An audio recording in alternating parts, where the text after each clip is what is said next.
Hey guys, ഇന്നൊരു study വ്ളോഗാണ് 11th ഗ്രേഡിൻ്റെ. So study with me as a PCM 11th grader. നമ്മൾ ഇന്ന് ഫിസിക്സ് എടുത്ത് പഠിക്കാമെന്ന് വിചാരിച്ചു. കാരണം ഫിസിക്സ് ആണല്ലോ നമ്മളിട്ടിങ്ങനെ വട്ടം കറക്കിക്കൊണ്ടിരിക്കുന്നത്.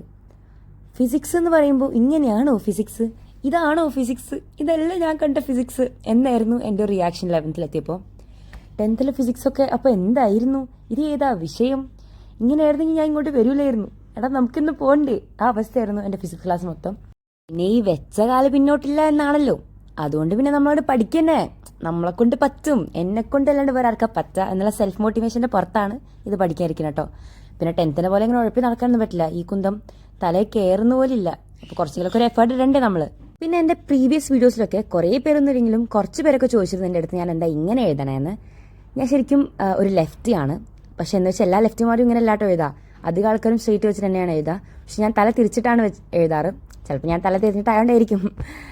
ജോക്സ് പാട്ട് ഞാൻ ചെറുതാകുമ്പോൾ മുതലേ ഞാൻ ഇങ്ങനെയാട്ടോ എഴുതിക്കൊണ്ടിരുന്നത്. I don't know why. ചെറുതാകുമ്പോഴൊക്കെ സൈഡിലോട് തിരിച്ചിട്ടായിരുന്നു, പിന്നെ അത് ഇങ്ങനെയായി and I am just use to it. ഇപ്പം ഞാൻ ഇത് എനിക്കൊരു വലിയ സംഭവമല്ല, കാരണം ഇങ്ങനെ തന്നെ ചെയ്തുകൊണ്ടിരിക്കുന്നതല്ലേ. പക്ഷെ ബാക്കിയുള്ളവർ ഇങ്ങനെ വന്ന് ചോദിക്കുമ്പോൾ ഞാൻ ആലോചിക്കുക, ഓ വെയിറ്റ്, ഇങ്ങനെ സംഭവം ഉണ്ടല്ലോ അല്ലേ, I can flex it, I M unique എന്ന് പറഞ്ഞിട്ട്. സോ റീസൺ ചോദിച്ചാൽ എനിക്കറിയില്ല കേട്ടോ, ഞാൻ I have always been like this. Yeah, so that's that. And back to physics. ഞാനിപ്പോൾ നമ്മളെ NK സാറിൻ്റെ ക്ലാസ് കണ്ടിട്ടാട്ടോ പഠിച്ചുകൊണ്ടിരിക്കുന്നത്. എനിക്ക് NK സാറിൻ്റെ ക്ലാസ് ഭയങ്കര ഇഷ്ടമാണ് ഫിസിക്സിൽ. പിന്നെ 10th പഠിക്കുമ്പോൾ സാർ ഒറ്റൊരാളുള്ളതുകൊണ്ടാട്ടോ ഞാൻ ജീവിച്ചു പോയത്. ഫിസിക്സ് എന്ന് പറയുമ്പോൾ അന്നും ഇന്നും എന്നും ഞങ്ങൾ തമ്മിലാണ്ട് ഒത്തുപോകില്ല. പിന്നെ സാറുള്ളതുകൊണ്ട് തട്ടിയും മുട്ടിയൊക്കെ 10th കുറച്ച് നല്ല മാർക്കൊക്കെ കണ്ട് കിട്ടി. ഞാനിപ്പോൾ നമ്മുടെ ഡയമെൻഷൻ അനാലിസിസ് ആണ് ചെയ്തുകൊണ്ടിരിക്കുന്നത്. പക്ഷേ 11th ഏറ്റവും ഈസി ലെസൺ ഇതാണ് എന്ന് അറിഞ്ഞതോടെ എൻ്റെ കിളി മൊത്തം എങ്ങോട്ടോ എന്നില്ലാണ്ട് പാറിപ്പോയി ഗൈസ്. എല്ലാവർക്കും എനിക്ക് ഉറപ്പാണ് 11th എത്തിയ എല്ലാ സയൻസ് സ്റ്റുഡൻസിനും റിലേറ്റ് ചെയ്യാൻ പറ്റുന്നുണ്ടാവും.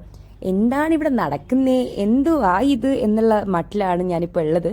ഇനി പഠിക്കാൻ വേറെ വഴിയൊന്നുമില്ലല്ലോ. അപ്പോൾ തൽക്കാലം ഇവിടെ നിർത്താണ്. അടുത്ത വീഡിയോ കാണുന്നവരെ താങ്ക് യു ഫോർ വാച്ചിങ്.